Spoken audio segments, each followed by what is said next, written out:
ইয়াত আপোনালোকে যিমানখিনি ষ্টুডেণ্ট দেখিছে এইখিনি হৈছে SSC GDৰ বাবে বৰ্তমান প্ৰিপেৰেশ্যন কৰি থকা নৰ্থ ইষ্ট ফিজিকেল একাডেমীৰ কেণ্ডিডেট। আৰু এতিয়া যিহেতু সন্মুখত এক্সাম আহি আছে SSC GD, আৰু এই এক্সামটো হ'বলৈ মাজত মাত্ৰ হাতত একেবাৰে খুব কম সময় আছে। এইকেইটা দিনৰ পাছতে আমাৰ SSC GD এক্সাম চলি যাব।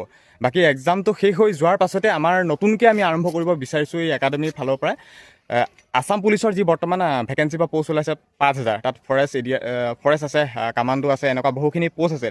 গোটেইখিনি 5000 পোষ্টৰ বাবে নতুনকৈ আমি এটা বেচ ষ্টাৰ্ট কৰিবলৈ গৈ আছোঁ এই একাডেমীৰ ফালৰ পৰা, অনলি আসাম পুলিচৰ সেই 5000 পোষ্টৰ বাবে।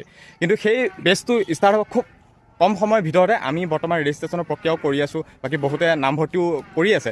গতিকে এতিয়া আমি অকণমান জনাব বিচাৰিছোঁ, বহুতে যিহেতু জানিব বিচাৰিছে যে আসাম পুলিচৰ বাবে নতুনকৈ ক্লাছ কেতিয়া ষ্টাৰ্ট হ'ব বা আৰম্ভ কৰিবা নেকি, ফিজিকেল কেনেকুৱা হ'ব, ৰিটেন কেনেকুৱা হ'ব, এইখিনি সন্দৰ্ভতে আজি ভিডিঅ'টো আৰম্ভ কৰিছোঁ। গতিকে মই দাদাৰ পৰা অকণমান জানিব চেষ্টা কৰিম যে মাৰ্চ মাহৰ কিমান তাৰিখ মানৰ পৰা আমাৰ আৰম্ভ হ'ব অসম পুলিচৰ এই 5000 পোষ্টৰ বাবে প্ৰস্তুতি। নমস্কাৰ। তো নৰ্থ ইষ্ট ফিজিকেল একাডেমী যিসকলে ভিডিঅ' চাই আছে তেওঁলোকক মই জনাবলৈ পাই সুখী হৈছোঁ যে আমি বৰ্তমান সময়ত SSCৰ ফাৰ্ষ্ট যিটো বেটছ, এইটোত SSC GD আৰু আসাম পুলিচৰ সমানে প্ৰিপেৰেশ্যন চলি গৈ আছিলে। আৰু বৰ্তমান ইতিমধ্যে সকলোৱে গম পাইছে যে SSC GDৰ পৰীক্ষা 23 ফেব্ৰুৱাৰীৰ পৰা হ'বলৈ গৈ আছে। চ' 23 ফেব্ৰুৱাৰী মানে 20 ফেব্ৰুৱাৰীলৈকে আমাৰ SSC GD যিখিনি ৰিটেন প্ৰিপেৰেশ্যন, ফিজিকেলটো ইতিমধ্যে চলিয়ে আছে, আৰু ৰিটেন প্ৰিপেৰেশ্যনো আমাৰ 20 ফেব্ৰুৱাৰীলৈকে চলিব। তাৰপিছত আমি পৰীক্ষাৰ কাৰণে যিখিনি ফাৰ্ষ্ট বেচৰ কেণ্ডিডেট আছে তেওঁলোকক আমি ৰিলিজ কৰি দিম। দ্বিতীয় কথা হ'ল কি, অসম পুলিচৰ কাৰণে যিসকল কেণ্ডিডেটে প্ৰিপেৰেশ্যন চলাই আছে তেওঁলোকক কণ্টিনিউ কৰি যাবলৈ মই প্ৰচেষ্টা হাতত লৈছোঁ, আৰু সেই প্ৰচেষ্টা মতে মই কণ্টিনিউ কৰি আছোঁ। আৰু দ্বিতীয় কথা হ'ল কি, আসাম পুলিচৰ যিটো ছেকেণ্ড বেটছ আৰু লগতে SSCৰ যিখিনি ফিজিকেল, তো একেলগে আমি আৰম্ভ কৰিম। আসাম পুলিচৰ ছেকেণ্ড বেটছটো আমাৰ আৰম্ভ হৈ যাব 1 মাৰ্চৰ পৰা আমি আৰম্ভ কৰি দিম।